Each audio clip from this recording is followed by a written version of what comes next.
Oke, selamat siang Bapak Ibu sekalian.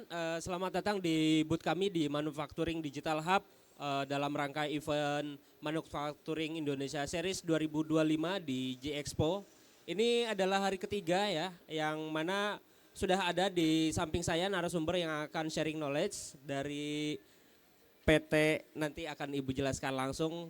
Kami persilahkan untuk Ibu memperkenalkan diri dan dari perusahaan mana. Silakan Ibu. Ya, halo Pak. Ya. Ya, selamat siang ya Pak ya. Perkenalkan, nama saya Dara dari PT Rakdalion Revolusi Industri. Jadi memang Rakdalion sendiri itu perusahaan yang bergerak di bidang IT, khususnya untuk digital transformation, untuk manufaktur gitu. Segmennya khusus untuk Iya, manufaktur. jadi segmen kita memang khusus untuk manufaktur. Jadi kita biasanya support manufaktur-manufaktur yang ada di Indonesia untuk masuk ke 4.0. Step-stepnya gimana sih? Jadi kita jadi partner gitu sih. Solusi yang dibawa oleh perusahaan Ibu? Nah, nanti saya jelasin nih Pak, solusinya lumayan panjang. Dari namanya udah lumayan keren ya, Rakdalion gitu kan. Ada leon-leonnya. Iya, bener ada lion-lionnya. Oke, nah ini nih Pak, current stage yang pengen aku coba sharing adalah kita kalau Rakdalion sendiri sekarang tuh udah gemba atau visit ya, kita visit lapangan lebih dari 250 company manufaktur. Nah rata-rata mereka tuh masalah atau isunya itu cukup sama sebagian besar. Yang pertama mulai dari manual record, jadi recordnya masih banyak yang memang pakai Excel, check sheet pakai paper gitu ya. Terus nggak ada real time monitoringnya. Nah sehingga mereka harus catat dulu tuh satu-satu, masukin ke Excel. Itu ada staffnya juga, masukin operator, habis gitu bikin Pareto chart, baru kelihatan hasilnya. Nah sehingga karena prosesnya lama, making decisionnya juga jadi lama juga. Gitu. Karena semuanya serba manual. Bener. Nah ini yang disebut dengan membantu untuk transformasi digital ya. Yang awalnya manual seperti itu. Betul. Tapi pengalaman Ibu nih beberapa perusahaan itu kayaknya ada berapa persen nih yang masih seperti itu gitu? Nah kalau di Indonesia sendiri saya bilang sih sebenarnya pertumbuhannya ada, tapi cukup lebih lambat ketika kita bandingkan dengan beberapa negara lain. Ya, contoh yang sekarang emang lagi bagus ya, Vietnam. Iya, saya akuin memang lagi bener bagus. Gitu. Nah, mereka perkembangannya cukup bagus, sedangkan yang di kita itu kadang tuh ada misconception tentang 4.0. Iya. Jadi bayangannya itu udah mahal duluan, gitu ya. Harus yang high teknologi, sementara ini jalan seperti ini juga masih kok profit gitu.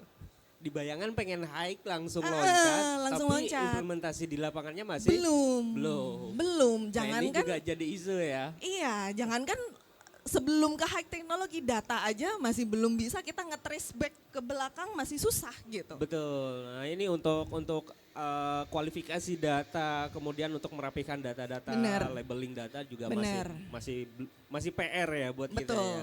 Nah ini kita rangkum nih Pak data yang kita dapatkan itu mulai dari dokumentasi yang memang kurang terstruktur gitu ya. Itu membuang waktu 40-60%. Produktivitas pasti turun. Iya. Lead time itu bocor nih Pak, satu lagi. Produksi 67% company itu masih ada isu kapasitas sama data yang gak matching. Gitu. Bocor satu lagi itu Pak. Terus dari quality. Nah, ada sekitar 23-45% cost defect yang naik. Kenapa tuh Pak? Karena decisionnya terlambat. Gitu. Jadi meskipun profit tapi bocor nih kerannya gitu. Jadi memang masih ada beberapa elemen-elemen itu ya. Bener. Untuk mendukung transformasi digital ini supaya bisa di struktural. Betul gitu. Pak. Betul banget. Nah, berikutnya boleh. Nah ini misconceptionnya adalah nggak harus mahal, kemudian nggak harus full otomatis. Dulu kan pikirannya aku harus beli mesin ganti semua gitu. Terus harus otomatis dulu gitu. Harus pakai AI langsung, padahal data aja belum gitu ya. Data aja belum bener, mau udah AI gitu mau masuk. Nah itu tuh misconception itu yang mungkin kita harus coba luruskan satu-satu tuh Pak. Karena digitalisasi itu step by step. Gitu. Jadi mulai dari ada 4 core yang kita masuk. Yang pertama adalah connectivity, data integrasi, analytics, Iya. baru augmented decision, Iya. gitu. Jadi datanya kita konekkan dulu supaya mesinnya bisa saling bicara. Kemudian datanya kita integrasikan masuk ke satu tempat, kemudian dianalisa, baru setelah datanya tadi rapi, udah masuk ke satu tempat, udah bisa dianalisa, baru kita pakai AI untuk ngambil keputusan. Betul. Seperti apa ya? Memang beberapa mindset yang sulit ya.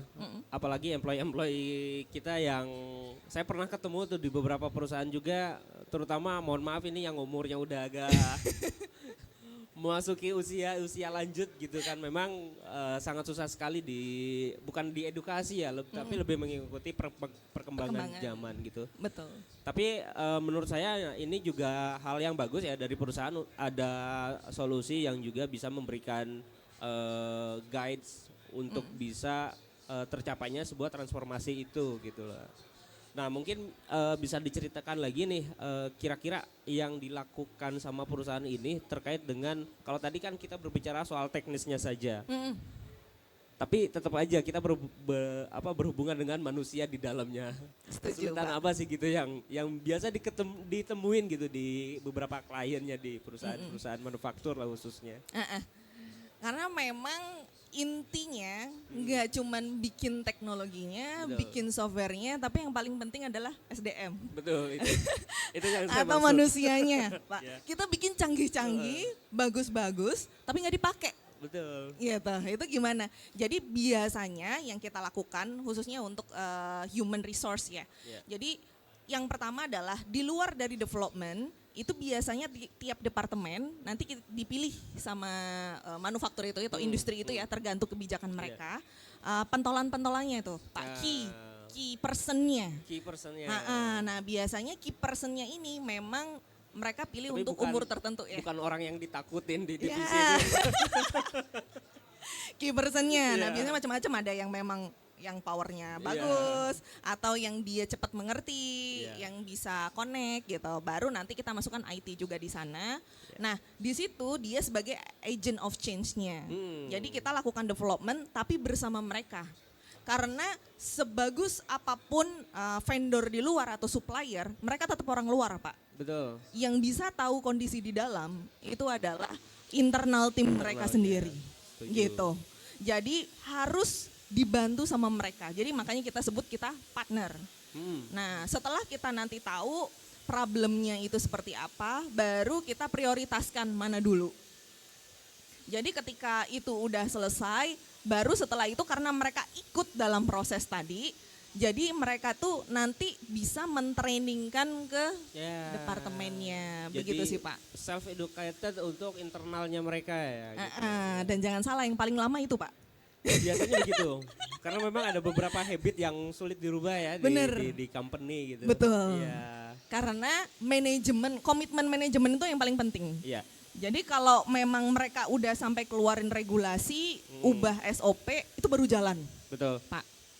Tapi gini Bu, tadi kita sudah berbicara soal adanya perubahan atau kita implementasi walaupun tidak secara signifikan. Nah, kemudian ada nggak sih monitoring dari, kita pengen tahu hasilnya seperti apa sih setelah kita edukasi, kemudian kita terapkan di benak mereka untuk mereka juga mengedukasi internal mereka gitu. Nah, tools monitoringnya itu seperti apa sih? Nah ini saya mau kenalkan solusinya kita ya, Pak. Jadi kita ada beberapa solusi nih, Pak. Jadi core-nya adalah inti dari manufaktur. Yang pertama energi.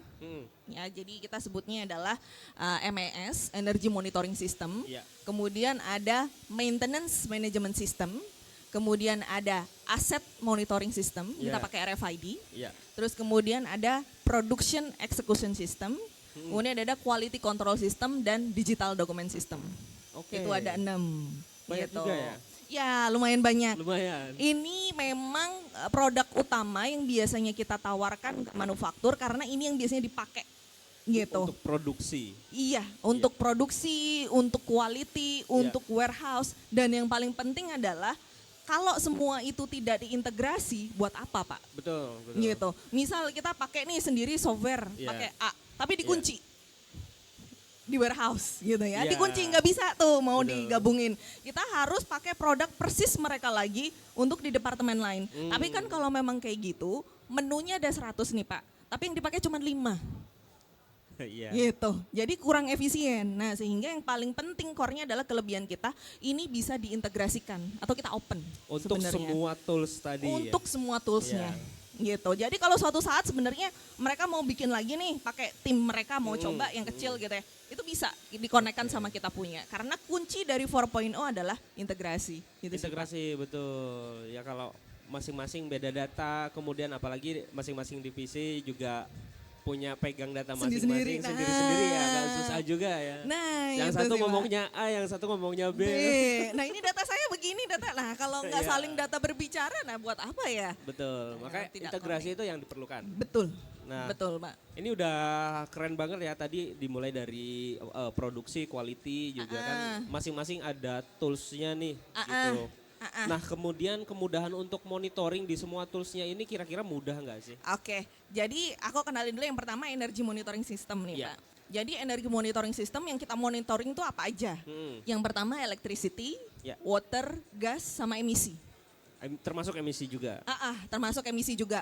Karena memang banyak industri manufaktur yang emisi sebenarnya ada yang mereka memang masuk regulasi, ada yang enggak ya. Betul, Gitu. iya. Jadi kita bisa pakai, Bapak bisa pilih. Jadi nggak harus 4-4-nya.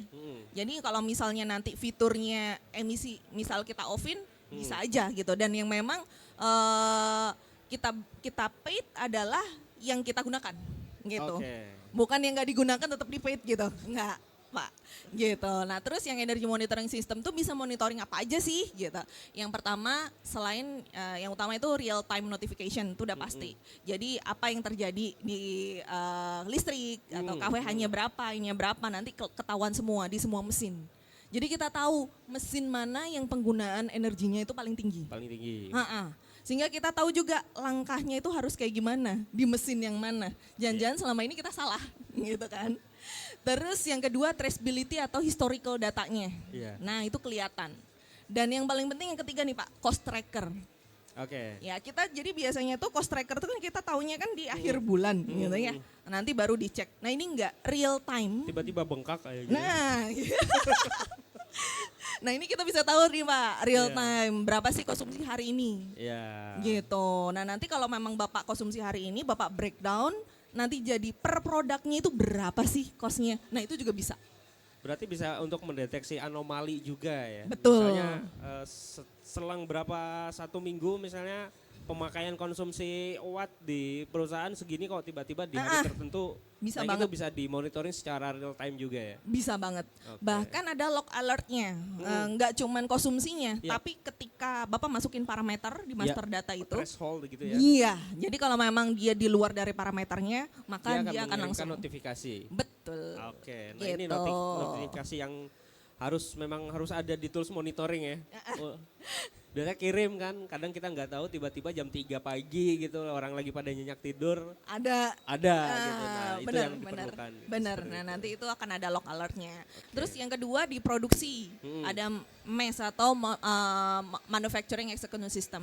Itu apa? Itu untuk kita bisa nge-trace produksi saat itu real time. Jadi, mulai dari outputnya berapa, efisiensi mesinnya berapa, OEE-nya berapa, terus PIC-nya siapa, terus ternyata memang ada anomali apa enggak, NG ratio-nya berapa. Nah nanti akan langsung masuk ke sana. Itu secara real termasuk time. cuma hitung termasuk yang defect-nya apa enggak? Nah kalau termasuk yang di TV tergantung ya, ada yang satu line, ada Iya. yang job shop. Ah, Gitu. betul. Nah, jadi kalau memang dia satu line, dia bisa ngedetect. Tapi kalau memang dia job shop, nah itu tergantung apakah memang mau per mesin dipasang Ya. atau seperti apa, gitu. Kalau yang untuk itu, jadi lebih ke arah OEE sih, OEE Ya. monitoring, kita bisa tahu efisiensinya, gitu. Efisiensi, quantity, gitu, Ah, output yang dihasilkan. Betul. Gitu sih Pak. Itu yang untuk production ya. Apalagi Nah, nih? terus ada lumayan ya Pak ya. Lumayan. Ada yang namanya maintenance. Ini yang paling best seller sih tahun ini. Maintenance ya? Maintenance. Betul. Gitu. Karena teman-teman tim maintenance yang biasanya ada di lapangan itu jago-jago Pak. Ya. Tapi pendataannya alhamdulillahnya mungkin harus disupport ya Pak ya. Itu yang sering saya temuin juga sih di lapangan seperti itu. Maintenance-nya jago, cuma diketuk apa didengar gini, oh ini rusaknya ini. Tapi besoknya ditanya ini rusak kemarin apa ya? Ah lupa nggak tahu. Iya lupa gitu. Jadi nggak ada histori. Kemarin ganti spare part apa? Aduh apa ya gitu. Oh kayaknya kemarin spare partnya nggak ada, makanya ini masih mati mesinnya. Iya. Nah itu kan bocor lagi tuh Pak, Betul, cost pasti, lagi, pasti. downtime. Nah di sini kita ada 6 fitur. Yang pertama ada checklist, Ya. checklist itu yang biasanya cek harian ya. Oke. Nah cek harian yang biasanya pakai kertas itu udah pakai digital semua masuk. Oke. Kemudian yang kedua ada preventif, jadwal yang biasanya Yes. kita set, biasanya itu kalau di manufaktur 1 tahun 2 kali lah dia set atau 3 kali gitu. Nah itu udah langsung ada reminder semuanya masuk ke sana. Oke. Nah work order, Ya. nah work order yang biasanya dari produksi tulis kertas, tolong benerin mesin nomor sekian ini sekian, Iya. tanda tangan A, tanda tangan B, itu udah mati mesinnya Pak gitu ya. Udah keduluan berhenti produksinya. Udah stop line itu di situ udah stop line, Iya. masih tanda tangan gitu. Nah Iya. ini nggak perlu. Jadi kita akan dapat order dari departemen lain, nanti langsung masuk kayak kita Gojek gitu, kita dapat Iya. calling, Iya, kita orderan dapat gitu. customer gitu ya. Ini ada jam sekian, mesin nomor sekian, PIC-nya siapa. Nah itu langsung kelihatan di situ. Oh udah di approve nih sama atasannya. Iya. Nah itu work order di situ. Terus kemudian ada tindakan korektif, berarti yang tadi tiba-tiba mesin down, dia langsung datang. Nah, mulai dari dia approve tadi sampai dia datang ke lapangan, berapa lama dia mengerjakan, itu langsung tahu semua berapa menit-menitnya. Oke, dari mulai dikerjakan. Iya. Karena nanti di akhir resultnya adalah KPI. Ah, Gitu, KPI dari si maintenance-nya. betul. Gitu. Nah, next-nya ini yang paling sering dipakai adalah spare part. Jadi nanti dia bisa cek tuh kayak di Shopee spare partnya berapa nih gitu, Di marketnya stoknya, ya. Stoknya berapa dia butuh, terus ada stoknya nilainya berapa, nanti dia tinggal request tuh. Berarti dia yang aplikasi untuk maintenance tadi udah ada stok spare partnya Sudah, gitu ya? sudah. Keren Itu ya. langsung keintegrasi sama Lengkap stok ya? spare part. Iya, karena kalau nggak ada stok spare part susah kan Pak? Iya. Iya. Harus order lagi keluar. Bener banget. Iya, Nah, yang iya, terakhir baru dokumentasi atau Oke. dashboardnya. Nah, itu tuh Pak, kalau mungkin Bapak bisa lihat. Ya. Nah, di situ Ini- kita bisa scan barcode-nya di mesin, langsung kita bisa tahu performance dari mesinnya. Kemudian di situ ada keterangan mesin sampai spare partnya. Gitu sih Oke. Pak. Jadi Nah. udah ada semua ya. Udah. Semua device atau bahkan spare partnya juga diidentifikasi dengan menggunakan barcode itu tadi. Oh, kalau identifikasi yang buat spare part perhitungannya di warehouse sendiri, Di luar Pak. warehouse, di Ah, warehouse. ya, oke. itu di warehouse. Nah, kalau ini nanti kita bisa pilih tuh yang di Ya. menu drop down itu spare partnya apa, jenisnya apa. Nanti kalau Bapak pilih detailsnya, Bapak bisa tahu juga itu masuk kapan gitu. Oke. Nah, Jadi kelihatan udah tuh, ada Pak. historical datanya. Bener, udah kelihatan semua tuh yang di situ. Nah, Iya, sampai bener, dashboardnya tuh Pak, performance KPI orang-orangnya. Jangan-jangan si A spare part ngerjain 8 jam, satunya 12 jam, satunya 24 jam. Ini yang salah apa gitu. Biasanya 3 jamnya nyebat sama ngopi biasanya. Ke toilet juga Pak. Biasanya begitu. Jadi memang sengaja dibikin lambat. Gitu sih, ini yang Iya. maintenance gitu. Nah kemudian ada quality, ini Bapak kalau lihat tuh biasanya dipakai kan mulai dari kaliper, micrometer, torque wrench. Ya. Ini yang biasanya alat-alat dipakai di manufaktur sampai AI smart camera gitu kan. Nah biasanya kan kita tes dulu, cek dulu, masukin Betul. berapa-berapanya, baru dimasukin ke Excel, baru kita tahu hasil NG ratio-nya berapa. Nah ini nggak perlu. Iya. Yang menentukan NG adalah langsung dari sistemnya kita. Ah. Nah, jadi Termasuk quality si spare part itu tadi. betul. Jadi kan di check sheet ada check sheet kan. Iya. Nah, check sheetnya kita langsung masukin ke sistem. Mm-mm. Gitu, itu berapa sampai parameter-parameternya. Nah, dari kaliper. Nah, misal ini kaliper nih, Pak. Iya. Bapak tinggal touch aja berapanya, nanti langsung akan muncul angkanya Oh, oke. di sistem. Nah, angka tersebut Bapak udah masukin master data berapa parameter-parameternya, dia akan langsung nge-decide ini oke apa NG. Dari informasi oke NG tadi akan langsung masuk ke kalkulasi dan dashboard. Iya. gitu. Jadi secara real time ketika kita tahu NG ratio-nya berapa, bentar Pak, saya hitung dulu, nggak perlu tuh Pak. Nggak perlu karena parameternya sudah dimasukin dari Sudah, awal. sudah. Nah kalau Bapak butuh, tapi saya tetap butuh check sheet hard copy-nya, tinggal di print maka akan persis seperti itu bisa yang ada. diekspor lagi ya. Bisa, gitu. Gitu sih Pak. Nah ini bisa mengurangi lead time ya tentunya. Sama mungkin manpower-nya bisa lebih efisien. Betul. Gitu. Biasanya kadang ada kayak kayak rebutan. Biasanya satu shift rebutan dulu berapa Yeah. gitu. Nah itu nggak perlu. Harus ada yang input data. Nah ini nggak perlu juga gitu sih Betul, Pak betul, masuk. Ini yang buat quality. Terus ada buat warehouse. Ya. Nah buat warehouse biasanya kan kita pakai barcode ya Pak ya. Ya. Nah sekarang ada sistem namanya RFID. Dia bentuknya itu label gitu Pak. Tinggal di touch. Nah nanti in sama outnya Bapak mau bawa barang 100, mau bawa forklift itu langsung ke detect semua. Oke. Ini Gitu. menarik nih. Jadi nggak perlu Bapak scan satu-satu mana ya barcode-nya ya gitu. Iya kalau pas barangnya enteng, kalau pas barangnya berat. Angkat dulu, puter kanan mana Baru di-scan. barcode, baru di scan gitu. Coba berapa lama waktu yang dibutuhkan, Iya. berapa orang yang dibutuhkan gitu. Tapi kalau kita pakai ini ada gate, gate-nya itu bisa kayak antena gitu atau portable gitu Pak. Iya. Nah terus tinggal di scan itu langsung semuanya. Jadi Bapak bawa forklift lewat situ itu udah langsung ke detect semua yang ada di situ. Itu by kamera.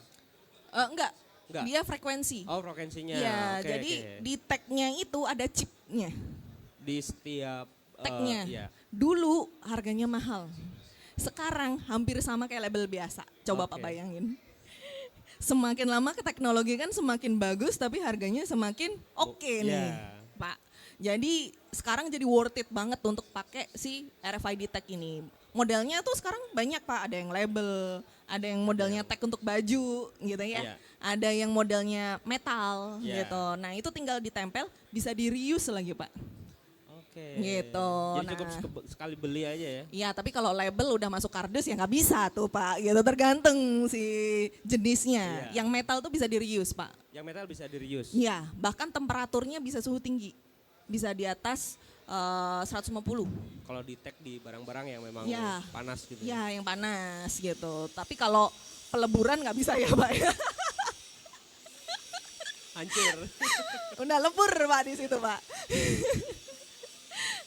Itu sih Pak. Nah Oke. ini model-modelnya nih Pak. Nah portable device-nya ada semua. Ini satu set sama softwarenya. Gitu sih Pak.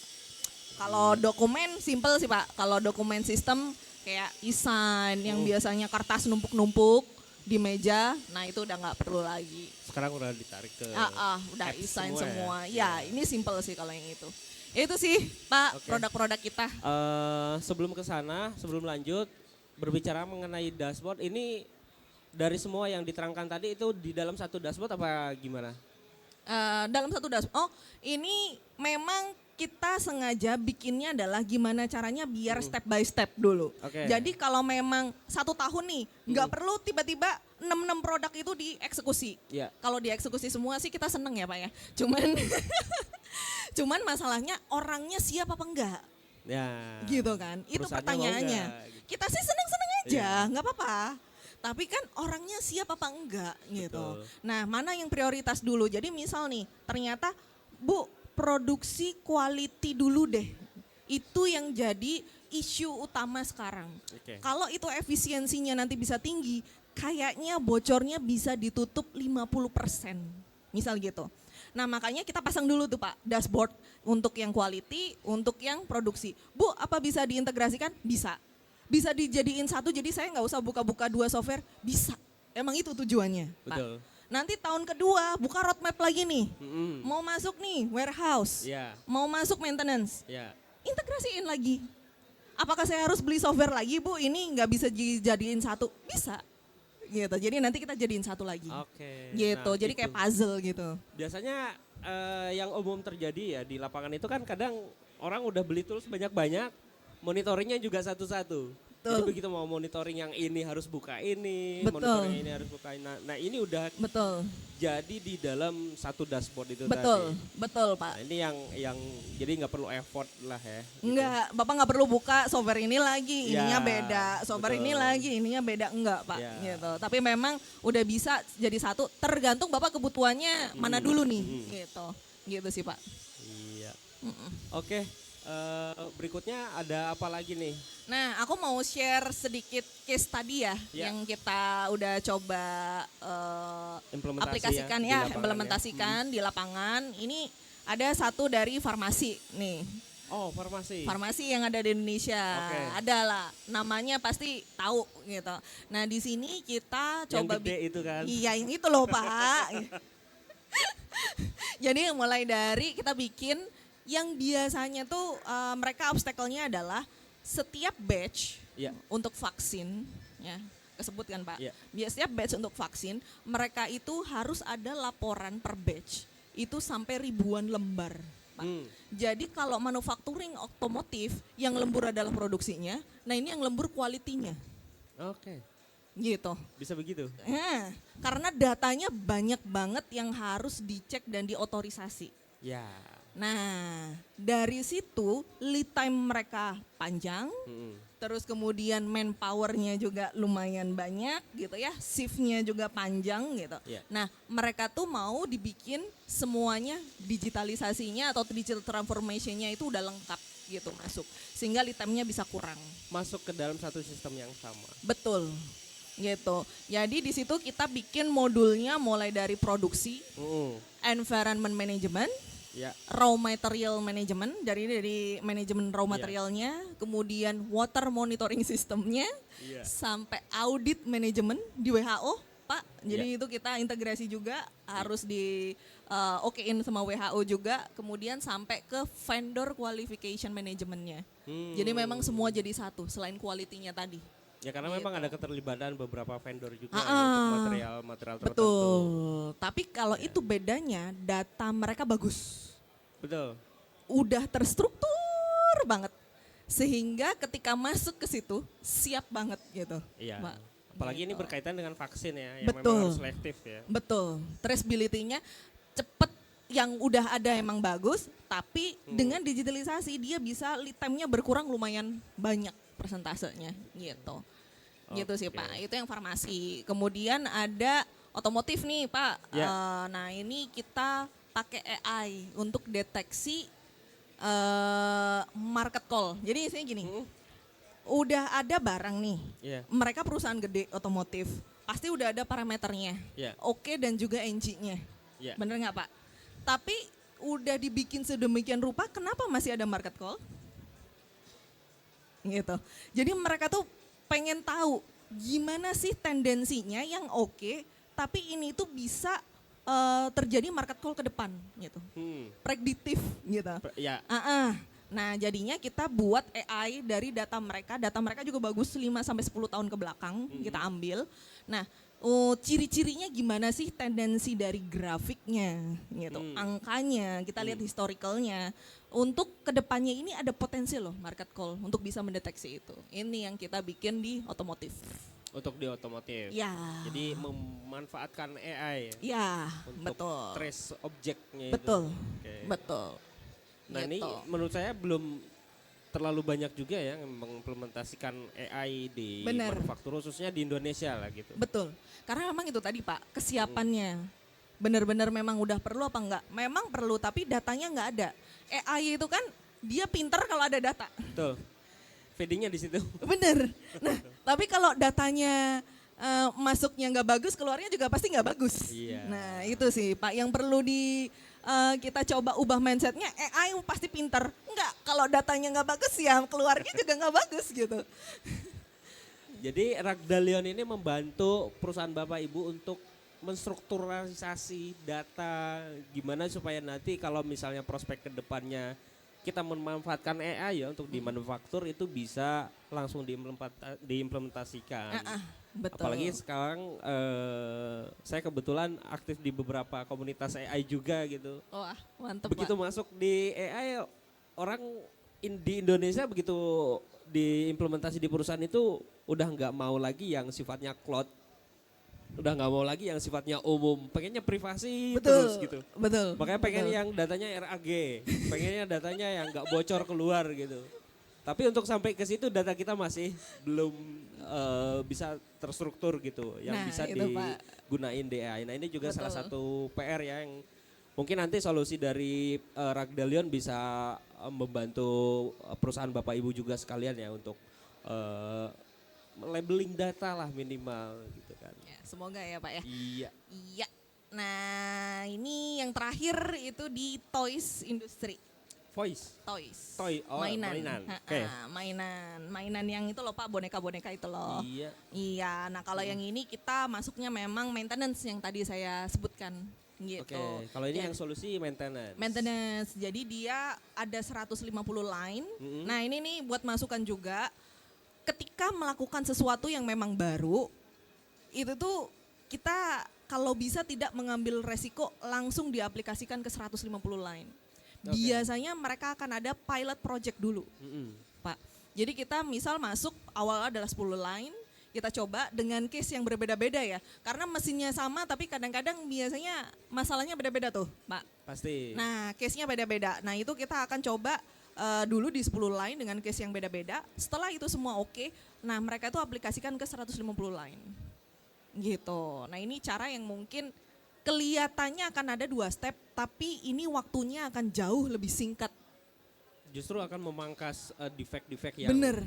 kemungkinan Betul. akan terjadi. Betul, gitu kan. Pak. Dan rate kesuksesannya cukup tinggi. Iya. Gitu sih. Itu sih, Pak. Oke. Mungkin Oke.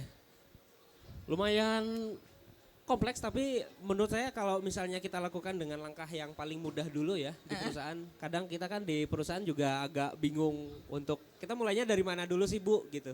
Yang paling efisien di kita pengen berbenah nih di manufaktur kita di pabrik kita gitu. Nah, langkah awal yang harus mereka lakukan itu seperti apa sih yang paling gampang? sama seperti ini gambarannya diri sendiri ya Pak. Kita mau berbenah diri. Tapi kalau kita tidak mengerti diri sendiri, mau apa yang dibenahin Pak? Berarti harus tahu dulu masalahnya apa ya? Bener, Harus tracing problem dulu. bener. Problemnya apa dulu gitu. Kalau semua problem, berarti kita pilih mana dulu nih gitu. Yang mau kita Terus perbaikin. Bilangnya gini, kayaknya semuanya bermasalah.